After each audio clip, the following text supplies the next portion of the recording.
In environmental properties that you chase in the commercial world and retail world, you always got to have a good consultant you can rely on. A, that B, it'll take care of you, and C, won't charge you an arm and a leg. And I found August Mack to be real reasonable.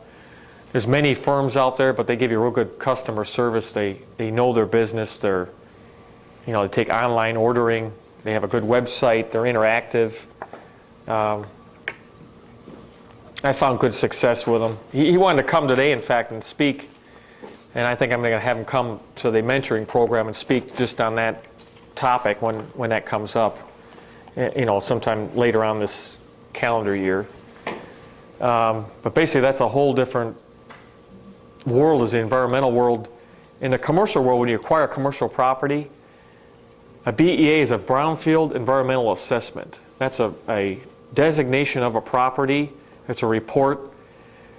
Basically, to get to that point, a property has to have contamination issues above residential, commercial, or industrial standards. Residential standards, as you can imagine, are the most stringent because someone's living in if there's a home or a multifamily product or retail with housing above, there's a big criteria for air inhalation for fumes that might come out of the ground or fume from product in the building. When you get to the commercial world, there's commercial tenants that cause these kind of problems. The biggest headache for a landlord, honestly, in the retail world is the dry cleaning business. They use a product on their dry cleaning of clothes. It's a real hazardous substance. It's needed to clean clothes and to press clothes and to process commercial, cleaning of drapes and etc. But it's a hazardous product. There's new products they use today in 2006, but in the past, this older product was used and it was cared for sloppily. It wasn't contained well. They didn't have collection services for it. So a lot of it got spilled on these properties, or it might rain in the parking lot or into the landscaping on the property. So when you buy a retail property, you have to make sure there's a brownfield. There's not a brownfield issue. If there is, there's ways to deal with it. And again, the consultants get involved in it, but basically there's a phase one is done. And it's typically $2,000. I'm going to give you the different price ranges for different kinds of environmental reports that you're going to have done when you get in the commercial world. Phase one is usually $2,000 to $2,500. All it does is really a history search of what the property was used for in the past, or for the last 100 years, whether it was farmland or industrial property or housing. It's amazing to see what property's been used for over the years. They check back 100 years in a title search. They do aerial photographs for as far back as they can go. Usually it's into the 70s. They had old satellite photos, 60s and 70s to current. And then they'll do a screen of how many contaminated properties are on the federal list within a 3-mile or a 5-mile ring of that property that you want to purchase. And they put out a report and they submit it to you. And if the report comes back that there's no further investigation required, you're done. You just keep that file, keep that report, and when you go get it the property financed or refinanced, you use that, you turn that to the lender. And typically that report's good for about a year. Then the lender's going to say, you've got to get this report updated. So you go back to the same consultant again, and the unscrupulous consultants are going to want to charge $2,500 all over again. But the consultants I recommend, they basically review the file and they charge $500 to $700 just to review the file and go visit the property again, make sure it's the same use, nothing, visuals changed, and they'll say, okay, here's the report, Pat's recertified. Phase two is if the phase one comes back where they got some issue. They went to the property and they said, oh, in the past this was a dealer, car dealer, a junkyard, an auto repair facility, or some kind of gas station. Phase two is the next step. That's when they go to the property, when they start snooping around, and they take samples. Take a little beaker of dirt or a sample of tile from the building, or ceiling tile, or chip some paint off a molding or off a windowsill, and they send it into a lab to get analyzed. Go ahead. How much does that cost? Again, a phase two in the commercial world can range anywhere from $3,500 to $12,000. Again, it's specific on how much work they got to do, how many hours. Again, all these environmental consultants, just kind of like an attorney or any professional, they charge an hourly rate, and that's how they come up with their fee. So they got to put 20 hours in or 30 hours in, they're going to charge a flat budget fee, and then if they go over that amount of time that they got to spend on the project, they're going to bill you another additional hour on top of that. But I always try to nail them down, and they're pretty good about it, giving you a not to exceed fee to do a phase 2. Question? Is the CPA phase 1 and phase 2 both required for an initial purchase as well as a refinance? No, a phase 1 is required just to protect yourself from an initial purchase. A phase 1, if it's clean, there's no more reports needed for financing or any other reason. But if a phase 1 shows that they need further study, that's what a phase 2 entails. And that's what I said, a phase 2 is actually taking samples and sending them out to a lab for analysis. And then the results come back and they'll say, okay, you got this level of contamination and this exceeds this benchmark, industrial limit again, commercial limit or residential limit in this category. And then you pay for that report. Here's your report. It's 12 grand at the most. A phase 3 is actually doing the work. That work gets a lot more expensive. But again, that's the kind of product or properties that you want to try to acquire and target. That's what I've made a lot of good buys on, properties that have environmental problems. You don't become liable in the state of Michigan. There's some other states now that have current legislation pending. I don't know. I think somewhere in the southern states. Michigan is the most user-friendly, pro-development environmental law in the whole country.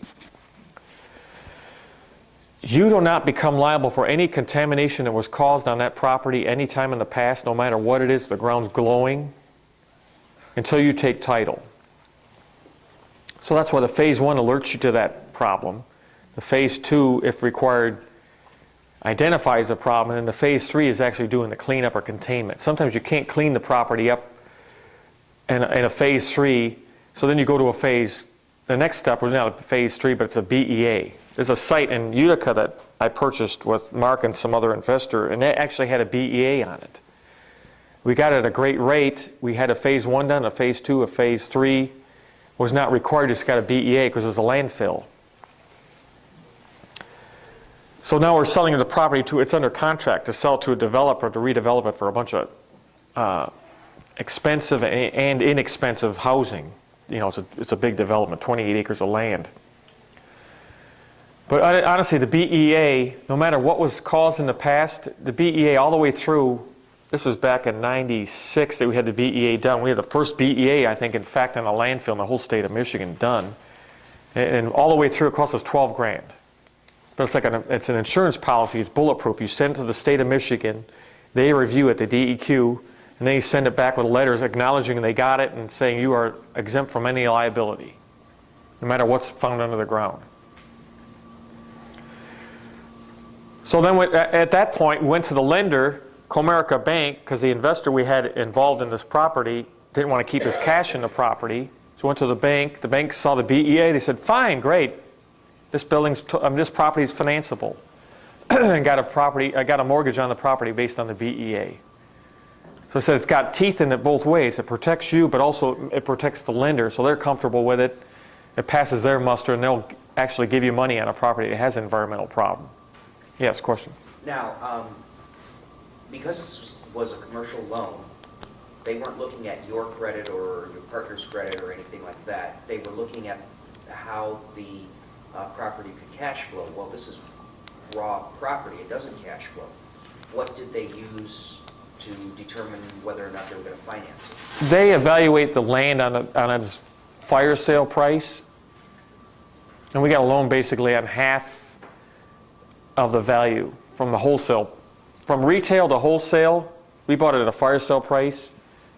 This building, at the time we bought it, had a 120,000 foot warehouse on it, vacant. At that time, we wanted to renovate it and lease it, but we missed that window, so then we tore the building down and going to sell it to a developer to redevelop the site. But typically, there's all kinds of lenders out there that will give you land loans, but the investor has to have a strong enough credit profile to give them a land loan. They'll finance land. You can get 50% to 60% loan to value on just raw land, in Michigan. There's loans are out there like that. So in this case, the investor did have to show credit. Yes, on a land loan you do, because they want to see that you can service the debt. The interest, it's an interest-only loan, no principal, interest-only loan to buy this dirt. My point is, on the environmental side, the more contamination problems, the better, because most sellers don't know how to deal with it, they don't want to face it, and there's a very few people that will tackle a property that has environmental problems. They run away from, got environmental, I don't want it. Go find something that doesn't have a problem. So that's how you buy good value too. Again, a phase one is usually, most of the property that you find, the normal property, I guess that's already occupied, retail property you get a phase one done, you're done. Or sometimes you can negotiate, or the seller that's selling you the property, you let them pay for phase one. You pick the consultant you want to use, but you have them pay for it. Phase one comes back, it's fine. They can own the report. You get a copy of it, it's theirs, because they still own the property. At that point, you still don't have it still haven't taken title. So it's their benefit to have the report. So whether you go through with the purchase or not. A phase two, again, if the seller has a property and a phase one comes back that further study is needed, you go into a phase two.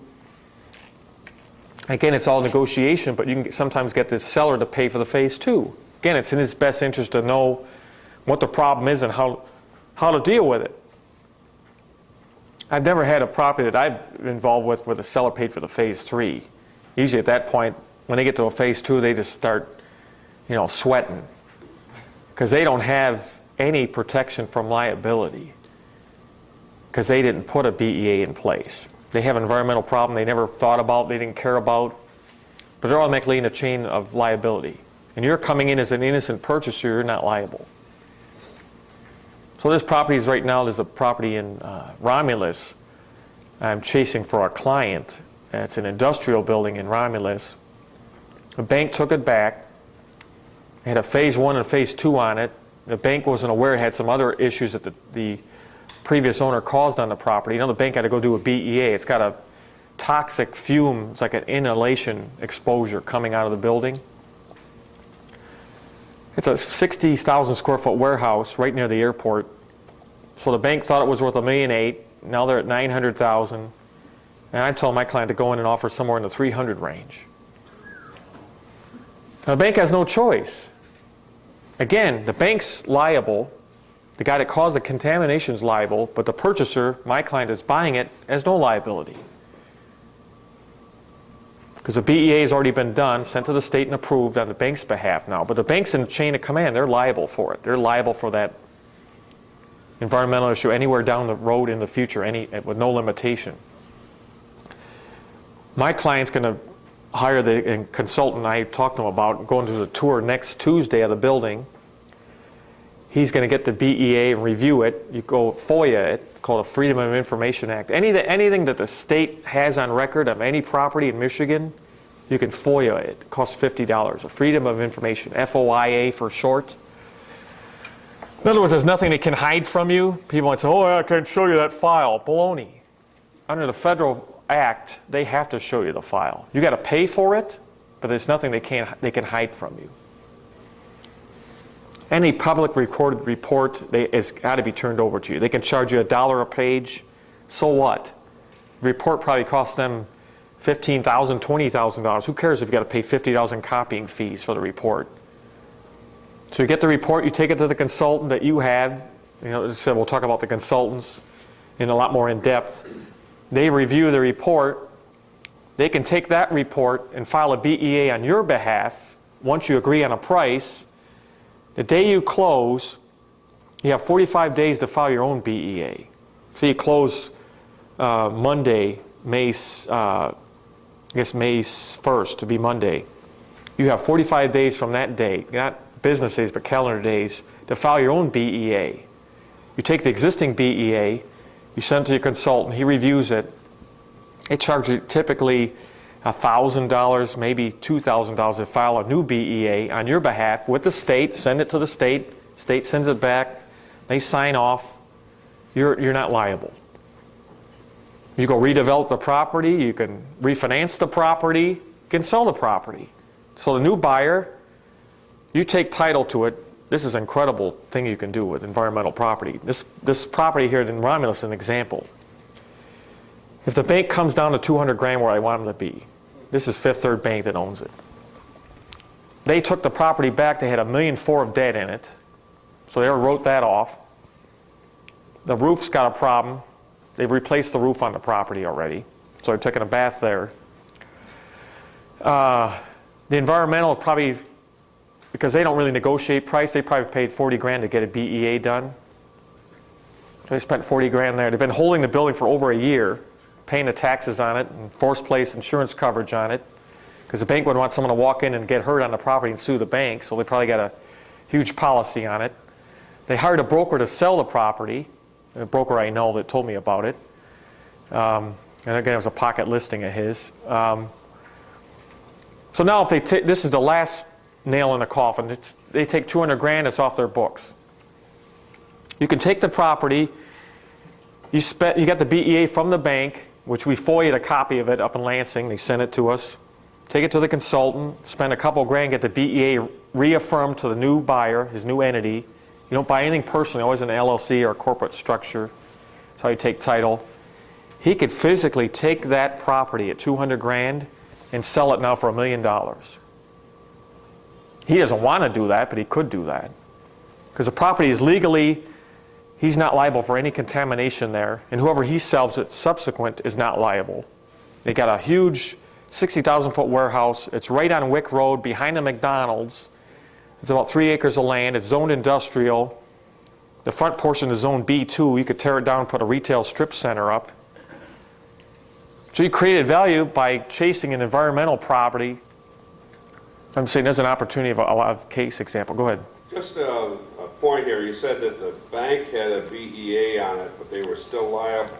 Well, they had it done subsequently. They went into chain of title. When they put money on the property, they had a phase 1 done on it. It was clean at that time. But during the time they had a mortgage on it, the tenant or the owner of the property contaminated the soil. So the bank becomes liable for it. Okay. And if, only because they held the paper at that point. Yes. Okay. So the bank knows what problem they're in. So if we get the property, get the property for 200 grand, it's great for the bank. And There was no advantage for them to have gotten the BEA then, is there? well, they want to stop any further liability. In other words, when they sell it, whatever liability is there is now. The new buyer does some contamination with fuel or who knows what. The bank could be liable because it goes all the way back. It goes all the way back in chain. Okay. Chain of liability. Mark? Yeah, like the Forrest Gump, stupid is as stupid does from his mother. We've done that where we actually put ourselves in liability situation where we didn't do the BEA, and then all of a sudden after the fact realized what we did. It's not a good feeling. And then we've taken that property and deeded it into a limited liability company that got a BEA on it and prayed and waited for time, and then when we sold it, with the BEA, so. But once you put yourself there, now I made sure when I took that experience I talked about earlier when I went to bankruptcy, I made sure they were on my bankruptcy. So I mean, that's the kind of stuff, you can't get away with it. If you've already done it, then the next best thing to cure it is to go ahead and create a new limited liability company, go ahead and get your BEA and move it into there, so when that company sells it, at least when you're selling it, you're passing a BEA on to the new buyer, and it doesn't raise red flags. So that's what we did to correct that. Yeah, but you basically remain in that chain then forever unless you've got a bankruptcy you've included it in. Yeah, so you can file bankruptcy if you do that. There's the answer. I mean, I just- That's a good answer. Yeah, no, I'm just saying that, but that was the way we tried to minimize what went on with it. Yeah, it made sense if you had to declare anyway that you did that, yeah. Which is why they have a good consultant on this stuff, because sometimes you can go, whoa. Yeah. Just that it's environmental world, there's so many opportunities, you just got to know your way to navigate through it. And that's, again, part of the process of what I teach you and what you learn from doing it and being in the game. Yeah, yes, go ahead, Victor. So basically, let's put ourselves in the place of the bank. Let's say that we now bought it from the bank, we had our own BEA. We then leased it out to a guy who contaminated the soil while we owned it, and it was on a triple net lease or whatever. We're now liable for the environmental problem that this guy caused. No, again, the leases I use exonerate the landlord from that issue. You have insurance for a spill, I guess you call it, but you also put a language in the lease itself that the tenant takes on all responsibility for any contamination they cause. The landlord's held harmless. Again, that's the documents I talked about. There's ways to deal with it. You just got to know how to deal with it. There's always tools there to protect yourself. And obviously, the bank did not have that same type of agreement with the guy. No, the bank doesn't. They took it as a financing capacity. They weren't a landlord. They just took the property back without doing their homework. But banks are just people too. But they just make mistakes. So what? They just, well, we got to pay for it. Go ahead. What should the bank have done to protect themselves? What the bank should have done to protect themselves? They should have tested the soils first, all the environmental issues first before they took it back from the owner. Gotcha. Go ahead, Tim. So assuming your client buys this property, will he be responsible for doing the phase 3 cleanup or containment? No. No, he just has a BEA affirmed on the property. Whatever's in the ground is in the ground. He'll just sell it with the BEA in place. In other words, there's another thing called due care. As I said, I don't want to get too deep into the environmental world, but there's another thing called due care. If there's some real large issues staring you in the face before you can occupy the property, it's called due care. You got to make sure the building's well ventilated, and there's another whole table of information that you have to follow through. But again, the environmental consultant gets into that for you. That's another product. If there's oil, like there's gasoline or oil standing in the parking lot, that's something you obviously got to treat right away. But there's other issues that they monitor and they tell you that you've got to treat. That's called due care. But usually, when you have a BEA, there's no further work done on your behalf. As a seller? As a seller or as a purchaser. Just go about using the building. Go ahead, Mark. So what makes Michigan great is that law's limited to our state. So like what he's talking about. So like I had a bank in St. Louis, Missouri. I was chasing a commercial property. They had on the market for $30,000, but then it was condemned and there was oil drums and that. Scared them to death. And what they did was they gave me the building for $1. But they weren't familiar with Michigan law. So do you see how if you had a lender from out of state owning something in the state of Michigan that wasn't familiar with Michigan law, how you could walk into something, and all you got to do to get your BEA is you got to have it done within 90 days from the acquisition. 45 days from acquisition. But it's not hard to do. It's just getting a report filed. The consultants know how to do it, and they file it with the state. They get it time state damped, and it comes back date stamped. Okay, go ahead. Show your environmental consultant is areas of business insurance. I have $100,000 story to share about that. So just make sure that they're insured because when they make a loose, you're not the one that keeps it loose. Errors and omission insurance, Bob? Yeah, because we bought a building, we had it phase 1, it was all blessed and clean. Right. We bought it right, and we were gonna, buy, sell, and flip. We did, and we found someone else to buy it, and they brought out their environment engineer to check it out. This little engineer found this little house on, the cement pad, and started digging engineering, and said, what's this stuff? That wasn't That's okay. That wasn't Michigan Avenue property. No, then the backhoe showed up, and then they went digging, and when we got done, they found a bunch of stuff that had to be hauled away at so much yard, and an approved landfill was $100,000, and the other environmental engineer said, sorry, excuse me, I'm not state. Okay. What kind of insurance is that again? Errors and omissions.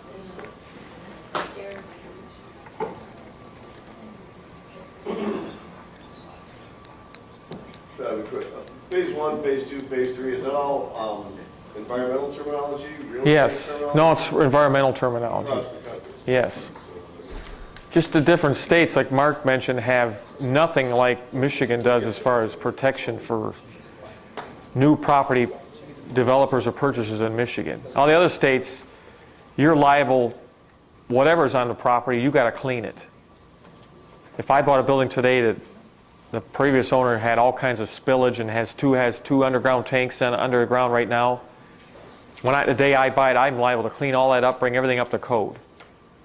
And I'm liable for any cleanup or any problem the property caused if the oil or gas or cleaning solution got in the water table and contaminated everybody for the next 50 miles, I'm liable too. So in the commercial arena, it's really important that you have a professional like Bob to set up an entity that protects you, insulates you. You don't buy anything personally. You use land trust or LLCs or corps. There's all different ways to structure that. That's a whole seminar itself, but you got to have somebody that knows how to do it and keep you away from liability. Whether it's federal liability, state liability, tenant liability, there's all kinds of liability. People like to sue you just for the heck of it. And you just got to make it difficult for them to get any money or even go through the exercise. So they just say, I'm not going to sue you. Let's go sue some other sucker that owns everything in his own name, or he and his wife's name, even better. So you just got to be proactive in that, that regard. Don't own it personally, own it or as an LLC. Okay, question in the back? In a situation like that, would you encourage a person to get, say, a prepaid legal product? No.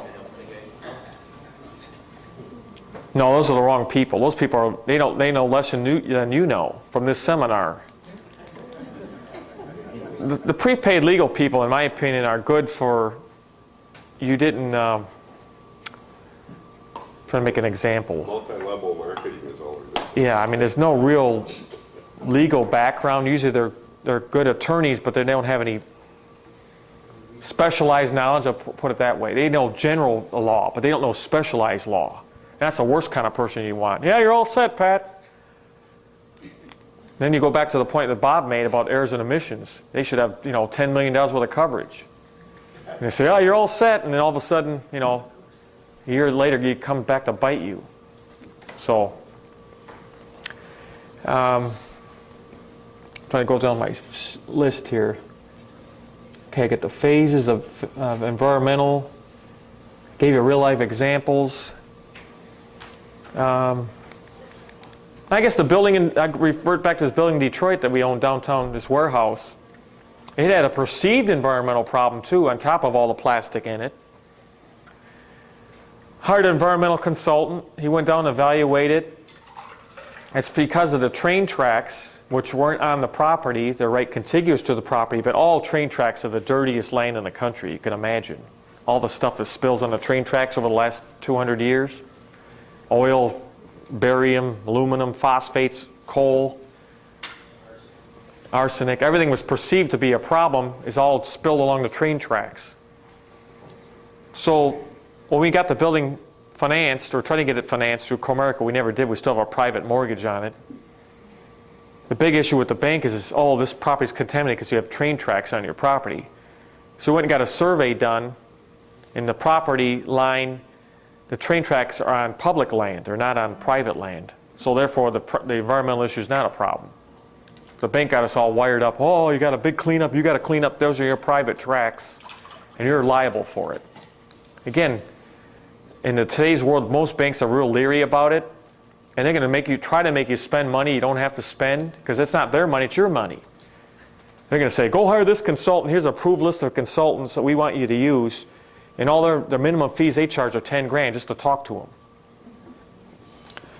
So you try to talk to more consultants and you get to know the people, through the network of, again, people you deal with, brokers and other consultants. And you get to use the right consultants and they can get if they're not on the bank's list, they can get on the bank's list. That's no big deal. They can't discriminate because they're not on the bank's list. They're certified by the state of Michigan as a geologist. They got a company and they got a track record. The banks can't, say, oh, we can't deal with that consultant. As long as they're professional and they got a degree and they're certified by the state, they can do the report just as good as anybody else. So that's one other point I want to make to you. Go ahead. In the train track situation, transportation, or say like CNS Railway, that owns that land? Honestly, it's City of Detroit land, but the rail has a big lease. They have an easement for the rail, so they're liable as well as the... But the rail companies, they're not dumb either. They might have an entity that owns that strip of track throughout the whole Detroit, and it's domiciled in Belgium. I mean, they're not collectible either. So they're not, they say, well, yeah, we saw contamination, so what? Good luck. All the schools that have underground tanks that are leaking, because they used to store fuel underground to pump all fuel to feed all their buses, all the schools, all the municipalities are exempt from any kind of cleanup. They're not liable for anything. If all their tanks are leaking underground, they say, well, I don't know, we didn't know. They're not liable. They can't be sued or forced to comply. So that's another way to look at it. So I just got to use your, be forearmed is forewarned. And again, knowledge is all you need to know in the environmental world. You can make a fortune doing it because most people don't understand it, so they just run from it.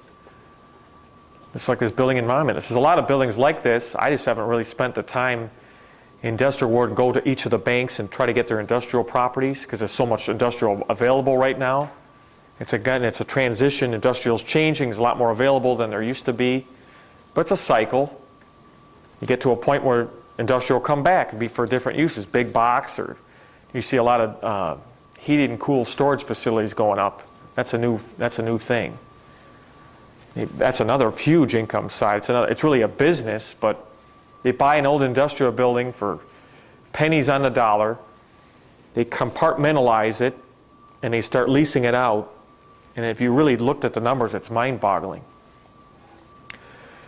It's a franchise. All those mini storage facilities, you see them up and down Telegraph and Woodward and off the freeways. They charge for unheated space $6 a square foot. And what's their cost? They don't have any cost.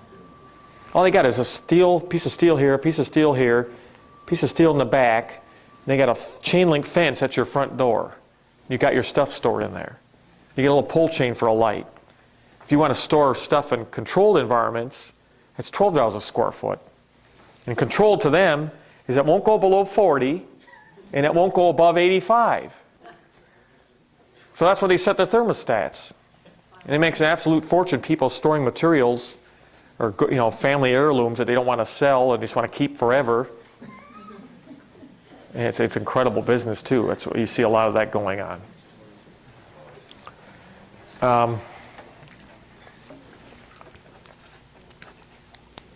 I guess the next thing we're going to have Janik hand out is the 1031 information. That's a whole different arena. Again, we're going to touch on it today. I can't cover all of it, but the information they're handing out is they're the national arm of Stewart Title. Stewart Title is one of the largest title companies in the country, or the world for that factor, in all different countries. You can buy property in Mexico, Canada, Europe. Stewart Title can do title work for you, give a title policy. They form their own division. It's a qualified intermediary, QI is a short for it. Basically, they hold the money when you sell a property. When you sell a property, you can't touch the property in 1031. It's a part of the tax code. You can't touch the money. You have to have a QI hold the money. They put in an account. You don't get any interest on that money. And they hold it for up to 6 months or 180 days because that's when you have to deploy that money. And you can imagine, Stewart's one of the biggest QIs in the country. At any one time, they're holding approximately $8 to $10 billion. And they get interest on the money. So that's why they want their business. And the cost of 1031s come down dramatically. It used to be thousands and thousands of dollars. Now it's basically an ordinary 1031 is $350. That's all they charge. They handle the dollars. Basically, they go to the closing. When the money hits the table, it goes in their account. That's to sum it up simply. They sit on that money. You go find another property. You have to identify at least 3, but no more than 6. You got to identify within 45 days of selling your property, putting your property under contract. And then you have 180 days to identify one, and you tell them where to put the money, how to transfer it. They're just a holding company, but they're not. There's no regulation. They're not licensed. That's why I recommend API because they're so big and so well known. There's no regulation. All the QIs aren't regulated. Some are crooks, some aren't crooks. There's no rules and regulations governing them. So that's why I like API, because they're, one of the biggest title companies is their parent company. Question? So you said you can roll it from anywhere from 3 to 6 different properties that you're... No, you have to identify a minimum of 3, but no more than 6 properties that you want to trade your money into. You can only close on 1, but you can go on all 6. In 1031's eyes, it could be residential. You could have a house, but you had a second home. It used to be taboo in the IRS's eyes again, till recently. You have a house here in Livonia. You have a second home that you own up in Traverse City. It's near the water or whatever, a booming part of Traverse City or Gaylord. And for years they said that second house qualified as a second house deduction on interest. Now they recently ruled if you write down when you bought that house or keep in your notes you bought that house for investment, that qualifies as a 1031 candidate. You can take the profit from that house and pay no tax on it. Some people have houses up in Traverse City that have grown tremendously in value because of the water and all the growth up there. You might have bought the house 10 years ago as a second home or a condo for $100,000 or $50,000. It might be worth $500,000 today. If they went out and sold it, they have to pay gain on it. But the IRS's eyes now, you could deem that as a 1031 held for investment property, 1031 and pay no tax on it. Go buy 2 more condos up north, or buy something in another country even. So it's interesting. Pardon me? The real estate has to be in the continental. No, I understand. That was a misstatement. Not another part of the country, but not another part of the world. It's got to be in the United States. You can't go outside the country. Did you say continue? Pardon me? Is Alaska and Hawaii exempt? No, just the 50 states. You can't go into Canada. You can't go into Europe. Got to be the United States. But also they widened the scope too, the IRS under this 1031 ruling, that real estate is not defined as real estate that you owned. Say you're in an apartment complex. You could trade it into a mobile home park, vacant land, a mini storage facility.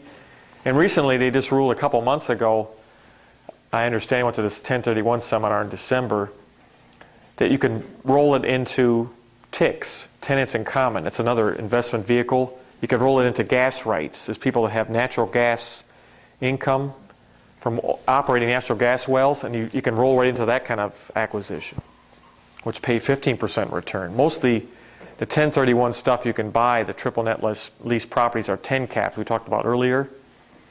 There's no real upside to them. Again, you hold them and you wait 7 years and you turn it because the value appreciates. But there's other avenues now to trade your money into, and it's tax deferred. It's not tax exempt. A 1031, it doesn't really wipe out the tax, it just pushes the tax on. As long as you keep 1031ing, as long as you live, you can give it to your kids and then they can pass it on. They can keep 1031ing as long as they don't ever sell the property and pocket the money. But the rules with a 1031 are great, and it talks about in the handout, as you put the money into the property, and then you wait a certain amount of time. I'm not sure the exact rule. I think it's 6 months or a year. And you could refinance the money out. Borrowed money, again, I went back to what I said earlier, is tax-free. So you borrow money out. You go buy whatever you want to buy with it. Another property, is what I recommend you do. But you can buy whatever you want with the money. The income comes in, pays down the debt, refinance it again. Just keep taking money out. Go ahead, Dick. I understand that the 1031, if your property, if you've gone through 1031 and then you die, your estate then takes the property, and then it's only treated if there's an estate tax. It's not treated as your increases through your 1031 have kind of disappeared. Right, yeah, at your death it just dies. But again, your kids take it, whoever your heirs are, they take it at that basis, and then they just keep going. Right. So I said it's a great tool, and again, it really applies to commercial. It was set up for big landholders in the past. That's why it went into the code. Big farmers had big tracts of land, and instead of having them sell each other's land pay profit and then sell to some other, that's when the code was, that's why it was put in place. So a guy farming 1,000 acres of corn can have 1,000 acres of beets, and they could trade land without paying any tax. And it's been, over the years, it's been there, it's never really changed. They just keep making it better, because they keep widening the latitude of what applies. What did you say TIC stands for, please? Tenants in common, there's different interests. That's a big booming industry over the last 3 or 4 years. It's in the 1031 world, but TICs. If you can buy a whole property, you could buy a tenants in common. It's not real estate broker based, it's a securities, really. It's a securities license to sell a TIC. I can't get involved in it. I can't even get paid a commission or anything, but there's companies that sell TICs. They're licensed security brokers, and they sell a fractional interest in a property. Say there's a Walgreens. In undivided. And Right, or a shopping center. You know, there's I guess one of the biggest ones, a shopping center in California. They sell a fractional interest of $50,000 or $100,000 ownership, and you're in ownership of that shopping center. So you get the fractional income of it, tax deduction, and appreciation of it. And every 7 years, the only problem with it, I don't think it's really a problem, but the only problem with it, every 7 years, typically they sell out. That shopping center gets to a certain level of income, over 7 years appreciates in value. You basically go with the flow. The whole group, the whole TIC, the whole tenants in common group sells out of that product and goes into another project. So all the way you're getting tax deduction on the income, you get an income stream, you get a current, income stream. There's national companies that's all they do. I mentioned earlier in the seminar, there's companies, there's one out of Florida, credit lease, and that's all they do is they buy land and negotiate a deal with a national tenant like Motorola or Toro, and they build them a multi-million dollar facility, lease it to them for a long-term lease, and then they sell it to the TIC market. So they get automatic, their cost is X, they got an income stream of Y coming in, they make a huge profit, they sell that product. People are just fighting over buying it. Yes? So is that similar to like owning shares of a REIT? It's not the same. REIT's a private entity. Basically, a TIC is the whole public can get into a TIC. You can buy $100,000 in this shopping center, and someone else can have a $10 million interest. REIT's a lot different. I don't really want to. That's a whole other subject, but I just want to talk about 1031s as the possibilities of when you get a big payday. You work with a financial consultant like Bob or someone of that caliber that has that kind of talent.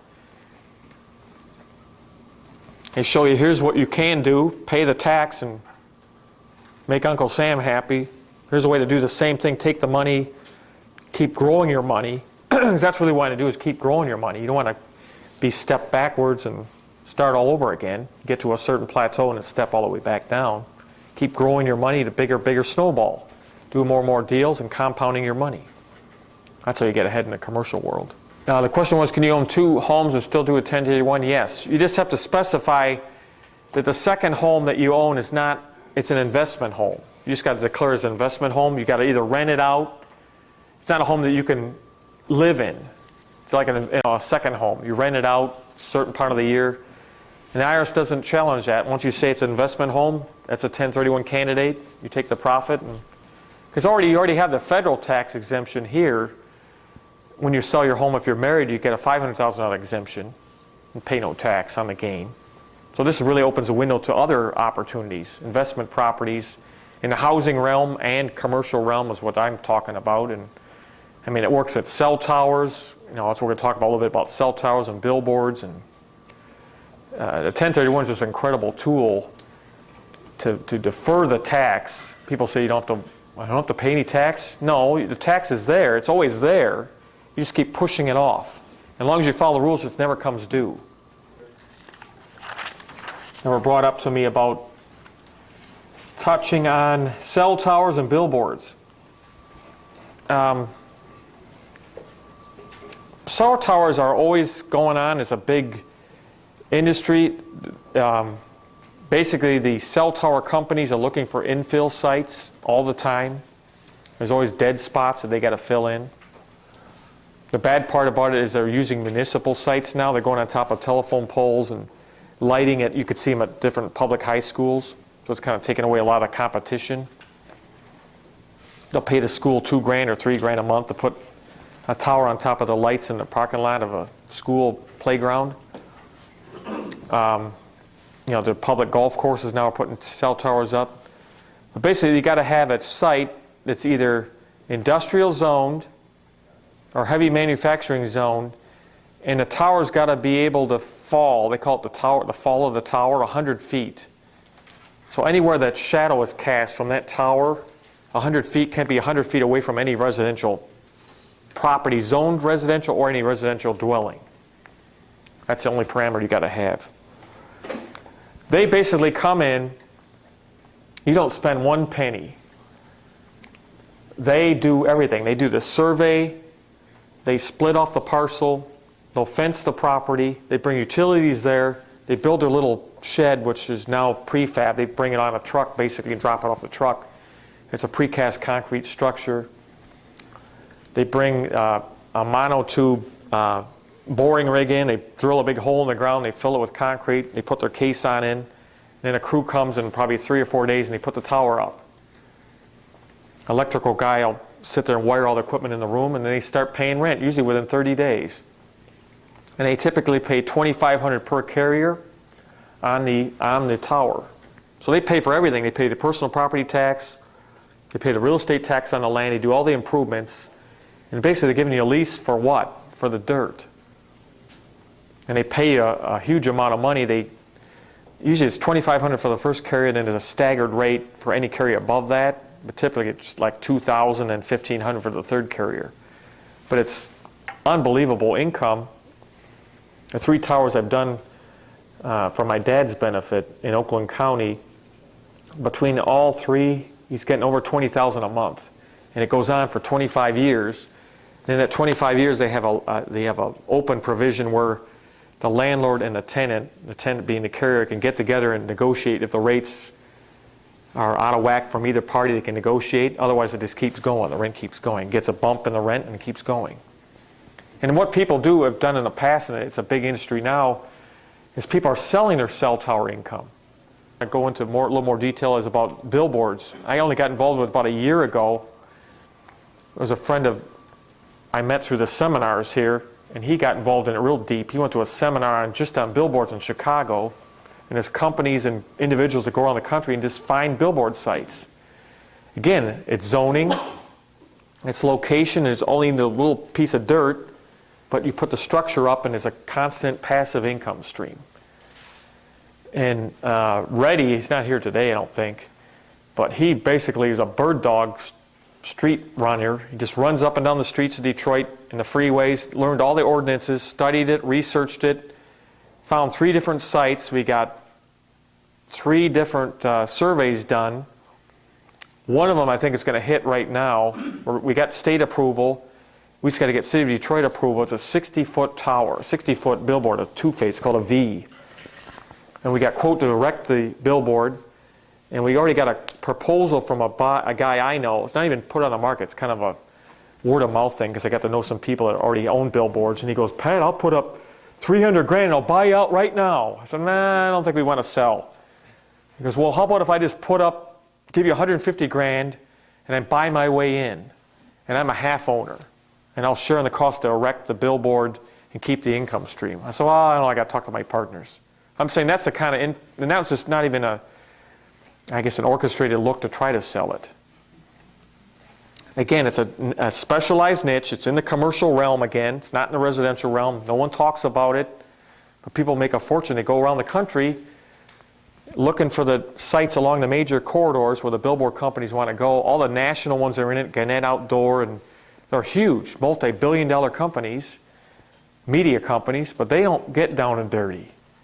They don't care about looking for a site or going through all that exercise. All they do is they're like a massive clearinghouse selling time on a board. 30 days for this face. If you see them now, they don't paint them anymore. They got like a big bag. The guy goes up with a bag and he wraps the whole board. 30 days later, they come up, they cut it off, throw that in the trash, take this new bag out, wrap it over there, pull it tight, and it's done. And they sell the face for, I don't know what they really get, but they pay what you could do, because that's just, we're kind of at this turning point now, I don't know where we're going to go, but my opinion is I'd rather keep it and keep the income stream, wait a year, then sell the board for a lot more money because it's up and it's got an income stream.